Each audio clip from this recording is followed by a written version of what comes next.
Hey, what is up, guys? Klassen here, and welcome to the second episode of my podcast series. And today we're going to be talking about self-awareness. Self-awareness is extremely underappreciated. It's something that everybody should have. It's something that everybody should be in tune with, and it's just often neglected because people, ironically, aren't aware of self-awareness. They're not aware that this kind of thing even exists. A lot of people go their whole lives living outside of themselves and kind of looking in from the outside. Like you're at a zoo looking in on the animals. You're looking in on your life from the outside, and a lot of people don't live from the inside out. And that's kind of what self-awareness is. And it's mostly about knowing yourself, understanding yourself, trusting yourself. For me, it started probably when I left high school and I was going through this health craze. The reason that I went into health and fitness is because I was really disappointed with the way that I looked. Every time I took off my shirt at the end of the day, like I remember this, so I always tell this significant memory of mine. But I was, getting ready for bed, took my shirt off, looked in the mirror, and I was just disappointed again. And I just felt like I had so much potential and I was wasting it. And I was tired of looking the way that I did. I started making a change, and that's when I started to become self-aware, because I started learning more about the human body. I started learning more about, the psychology behind exercising and just in general, like mindset, right? Motivation, stuff we talked about in the last podcast. I started becoming more aware of what I needed to do to get past my barriers and like the mental toughness that it requires for you to achieve your goals, pursue your dreams, stuff like that. So while I was learning this whole mental aspect of being healthy, I started learning more about myself. Now, if we're going to look at self-awareness from a physical perspective, it's like you're in tune with how your body feels. Now, most people are self-aware to a degree, right? They can tell when they feel sick. They can tell when they have a headache. They can tell these obvious signs, right? When your body gives you very obvious signals as to um, why did you eat that? That has made me feel sick. Things like that. Very obvious, like you burned your finger and now your finger is feeling pain. That's just very obvious. You're aware of how your body's feeling. But that's kind of like surface level being aware of your body. There's just these deeper layers to understanding yourself and your body and your mind and who you are that is more than just surface level. And that's it has a lot to do with like your breathing and like noticing your posture, stuff like that. um I really took interest in like being aware of your posture and where your muscles are, like how they're sitting, like how if you kind of are sitting with not relaxed shoulders, they're kind of up and they're tense, or you feel like you have a tight jaw. It can really, like all these different types of like muscle tightness can, it affects the way that you talk, it affects the way you interact with people, it affects the way that you handle bad things that happen in your life. When you have tightness in different areas of your body, it pulls your joints and affects your nervous system in different ways. They're called neurotic holding patterns, and they can affect your whole outlook on life. And a lot of people just, they think like maybe it's just one thing in their life they wish was better, or they just can't figure out why they're not happy, or there's a lot of different, like people are trying to figure out why they do the things they do, and sometimes it just comes down to the root of who they are and how their body is. Like if you work at a job where you're hunched over, you're going to develop muscle tightness in different areas, and it's going to affect the way that you walk around. If your muscles are pulling you down to the ground because you're always looking at a computer, you're going to have a hard time maintaining eye contact with people because your body is physically pulling you away from an upright position, if you see what I'm saying here. So it's like muscle imbalances and becoming aware of your body and your posture. I think that's a great first step to being self-aware, because once you're aware of muscle tightness, you can start to fix these things on yourself, and that can change your outlook on life. If you don't feel like you're always in pain or you're always sore, you might just be a happier person. You might want to take more risks. You might have better conversations with people. You might not feel so like you're trying to get out of conversations with people as quickly as you can because you feel intimidated or whatever it is. It's kind of like if you're going to go talk to a new boss or you're trying to close a deal with somebody, something like that, and you're intimidated by them, which is natural. Do you feel like your shoulders go up? You kind of go into defensive mode, or you kind of like close in, or like your breathing becomes shallow. And if your breathing is shallow, it's going to affect like you're getting less oxygen into your body and into your brain, and you're going to start stuttering. And it's like you can tell all these little things like that just come down to your breathing. If you just breathe calmly, things will go better. And I've been trying to practice this for years. Like before I go into a stressful conversation, I check my breathing, I calm down, big breaths in, big breaths out, stuff like that. That's kind of like how meditation can also help with these things, right? I'll talk about that in a second, but self-awareness physically, right? And this is just like not surface level, but just below that when you're aware of your posture. That goes into body language, goes into all that stuff. Um, it can goes to feeling pain, feeling bloated, right? If you eat a bunch of like low quality foods that your body doesn't respond to well, like I always get really bloated when I eat like popcorn. Like every time I go to a movie, like I won't even go see a movie if I don't plan on eating a bag of popcorn, right? It's half the experience for me. Okay, that makes me seem really shallow. But I mean, like, I just love eating popcorn while I'm watching a movie. Like, it's a must.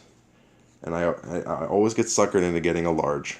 And I just feel bloated and sick afterwards. And I'm not sure how many people recognize that they're feeling sick from a food they ate if you're not aware of what you eat, right? Another part of being self-aware, being aware of all the food that goes into your body, the effects it has onto your body. I know that popcorn's gonna make me feel sick. If I were to go to a movie today, and I were to order popcorn and eat it, while I'm driving to the theater, I'm planning on being bloated tomorrow morning. I'm being honest with you. Sometimes I just accept the risk because, I just want to eat popcorn while I see a movie, even though I know it has that effect on me. That being said, I know how good I feel when I eat a lot of whole food, when I eat, like chicken breast and lots of vegetables and fruit. I'm aware of like how good it makes me feel and the energy, and like if I'm being lazy and I'm eating a lot of fast food, I know that I'm gonna feel sick, or I'm not gonna feel like I'm gonna feel sluggish or whatever afterwards. That's just like I'm just aware of what I eat and what it does to my body. um, and that is like when it comes to self-awareness, this is like a slice of the pie, right? This is if people are into health and fitness, sometimes they're into this. A lot of people in like the yoga community are very aware of this, right? Because it's a big part of breathing and helping yourself relax and helping muscles relax, stuff like that. Being aware of your posture, it's all important to, I guess, that realm of fitness. And like meditation really helps with that because you're supposed to tune out from the world and you're supposed to tune into yourself. And like if you're sitting down, you're thinking about how your body is reacting to the environment in front of you. You're thinking of your breathing, you're thinking of relaxing. You just become in tune with yourself. And the more that you do this, the better of an experience you'll get. The more you'll relax, the more you tune into yourself. That's kind of going into like the next level of self-awareness, like being in tune with your emotions, being in tune with your mental state. And that can be tied back physically, how you think after you've done this, or like how you talk to people at a party after you've had alcohol, or after you eat a bunch of junk food, or like being aware of like what affects your mindset. So if you want to go out and have a really productive day, what kind of food do you eat for breakfast, right? How do you fuel yourself to have a productive day? And like being aware of like a lot of people, I've struggled with this a lot, like suppressing emotions, and like things have happened to you, and instead of dealing with it, you just stuff it. Like a lot of people do this, a lot of men do this because it's associated with masculinity, and that's like you resist feeling certain ways for certain lengths of time. Like you had problems with somebody in your past, relationships, family stuff, friends, whatever it is, but you didn't deal with it, or you didn't address it the way you wanted to, and then you've just kind of like lived with that for so long that it's become suppressed, and you don't know how to deal with it anymore. I've become very self-aware of how I feel, why I feel certain ways certain days, and like I'm aware that there are like I'm holding on to stuff. I can feel it physically, right? And then I'm gonna have to release that and take care of it one day. That's kind of like Elliot Hulse talks bioenergetics. It's like meditation that gets that pent up energy inside of you out. Like it can be anger or sadness or like very emotional things that we hold on to. You know, I'd find it very hard to believe if there was a single person who listened to this podcast that was not holding on to something in some way, shape, or form. Everyone just seems to do it, and I think that's normal. But I also think that it should be normal that people know how to release it. And I think a lot of people just think meditation and releasing pent up energy like it's just a lot of hippie nonsense. But there's a lot of truth in it, and I think that other cultures and other countries are miles ahead of us in that area because it's not socially acceptable. North America to just let loose or like go out and play, run, yell, have fun, just express energy. It can be a tough thing to do. So that's kind of being emotionally self-aware of things like that, conversations with your spouse or a friend that you don't have, or that you really want to have but you don't because you know how it's going to play out. And I'm not saying that there's a right way and a wrong way to deal with things or to deal with these emotions that you're aware of. I'm mostly just talking about being aware of them to begin with.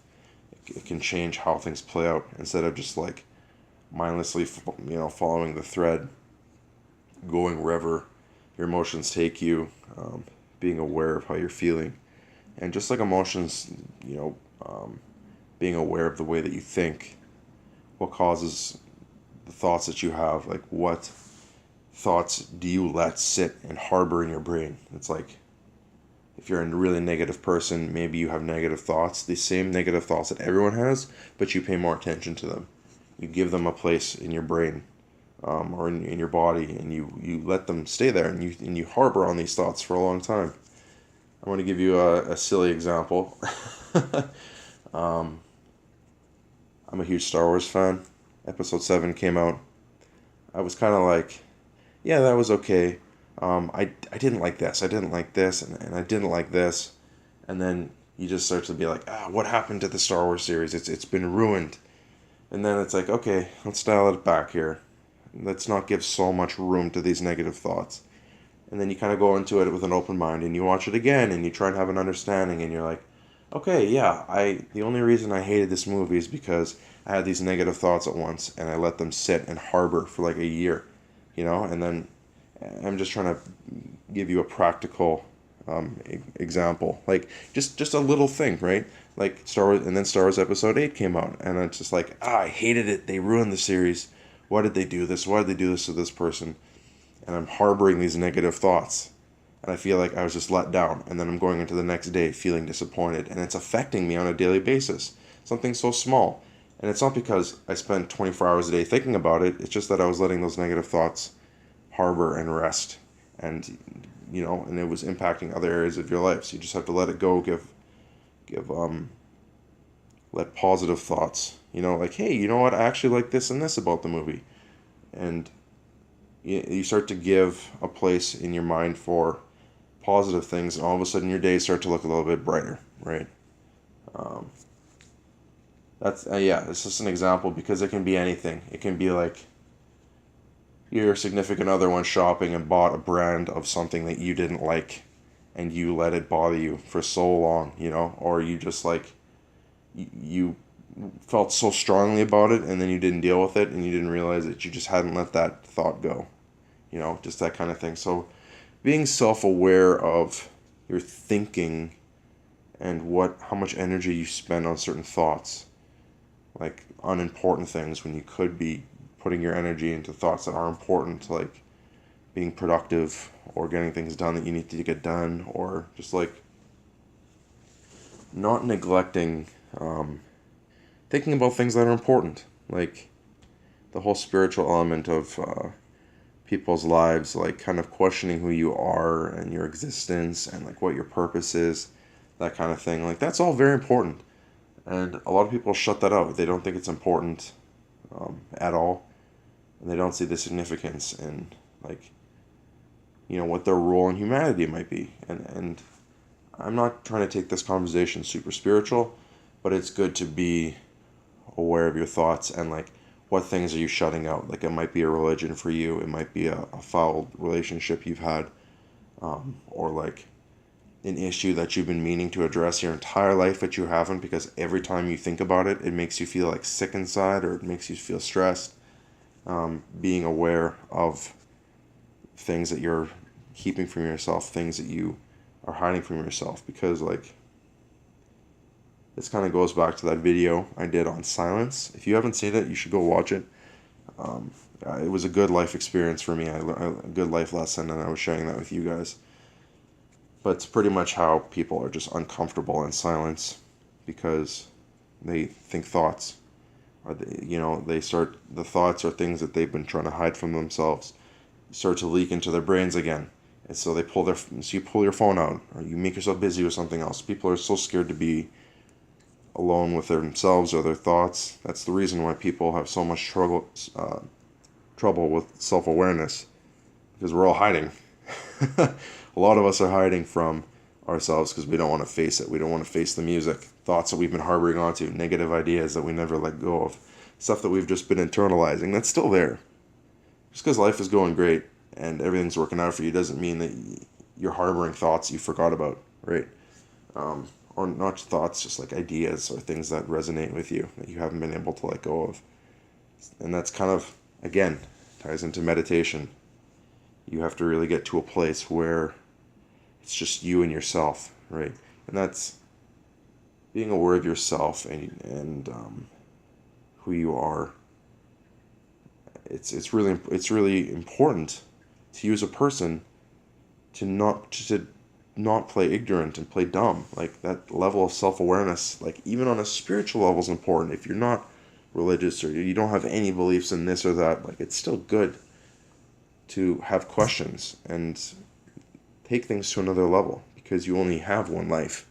So it's good that you, in my opinion, of course this is all my opinion, but I think it's good that you challenge yourself and push yourself to have a deeper level of understanding and ask questions and, just, this is all self-awareness. Like I'm getting tied up in my own words here. Being aware of yourself and the things that are going on in your life, right? So again, that can just mean like just being honest with yourself, right? So let's move on from physical, emotional, spiritual, whatever, just to being honest with yourself and like the things that are going on in your life. Are they good? Are they bad? Like, have you always really wanted a career in music? You love the tuba. You've been playing the tuba your whole life, but you just suck at it.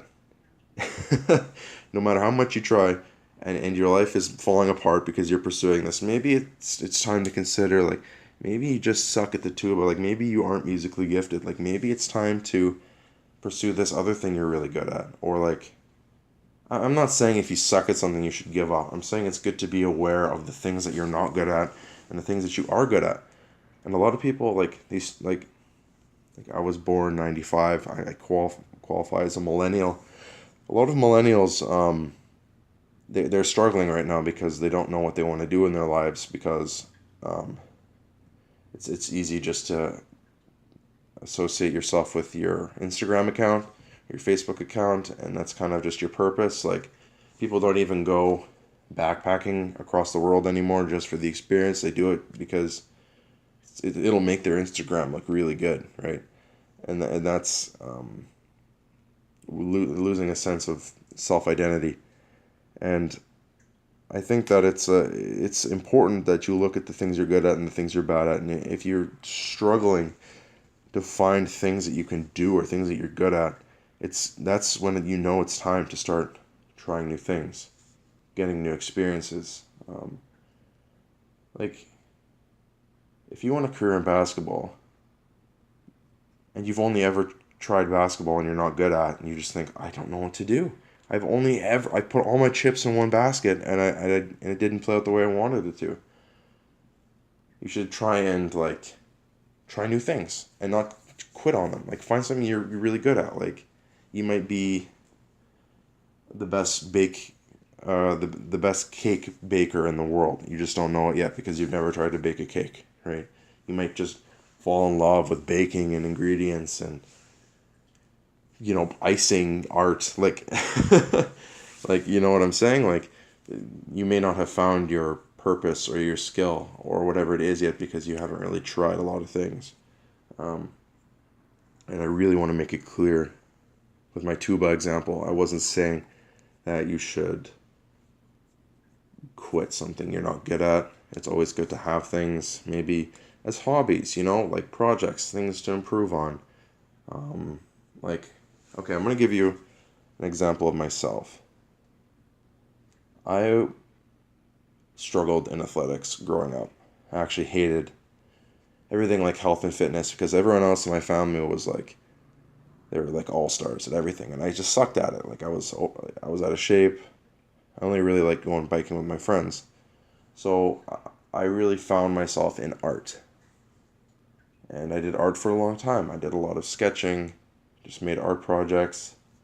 I did very well in school with art assignments, stuff like that. And I really found myself in art, and I was really able to express myself in art. And then I found myself in music. I started playing guitar. Um, I practiced it as a hobby, and I volunteered to play in bands, and I practiced at home, and I found myself a very artsy person. Like, I like to make art. I like to make music. And then high school football came along, and then I realized, wow, I don't hate athletics. I've just never found a sport that I liked. I didn't like soccer. I didn't like volleyball. I didn't like whatever, hockey. I didn't like all the sports that were kind of given to me to play as a kid. But then I found a sport that I found a place in, like I found myself in. So then I have music, I have art, I have athletics. And I really didn't know which way I wanted to take my life because I had all three of these things. And then and that, like, I didn't know where to take my life, and a lot of people are in that place. And I really had to just think about it and take time to question am I really good at this? Like, is this really something I want to make a career out of? Like, I kind of established that I liked art and music as a hobby.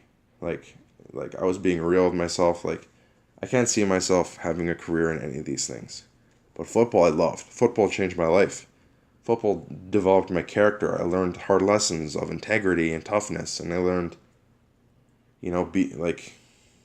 being there for people and being there for yourself and believing in yourself. And I learned all of these characteristics and values through football. And then I determined that I wanted to be a phys ed teacher because my phys ed teacher was my high school coach, and he was a pivotal character for me because he taught me all these values and essential things in character development that really stuck with me. So I decided to take my life in that route, and I got into working out, and I loved it, right? And my point is that I had these options, and I didn't put all my eggs in one basket and go super hard in that direction.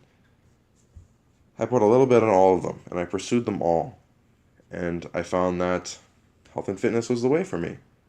But then health and fitness, there's so many branches out of there. So I started putting my eggs in a bunch of baskets and seeing which direction health and fitness I wanted to go. Originally, it was phys ed teaching.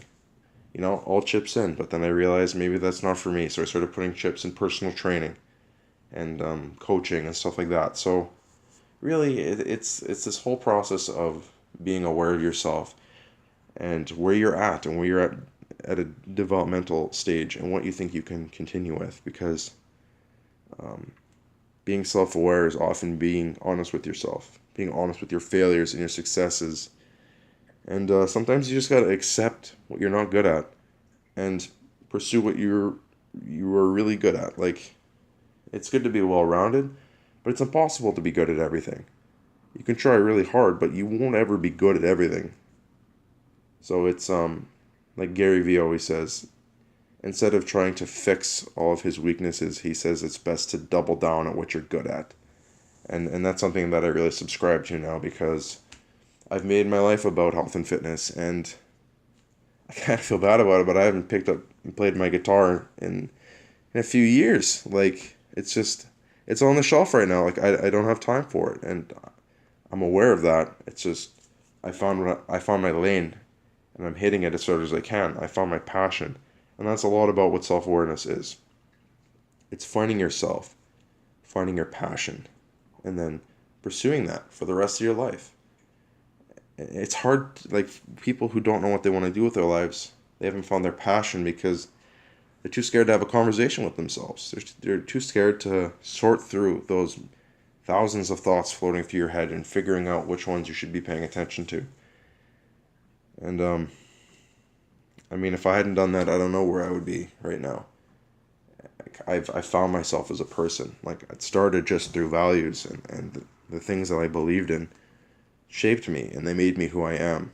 And it's knowing who you are is an ever-evolving journey. I don't think it's ever just as simple as like a start and a finish. I think it's something that you always work at and you always strive to improve. And I think, like, I've been pretty good with posture and muscular imbalances and stuff like that, but I forget.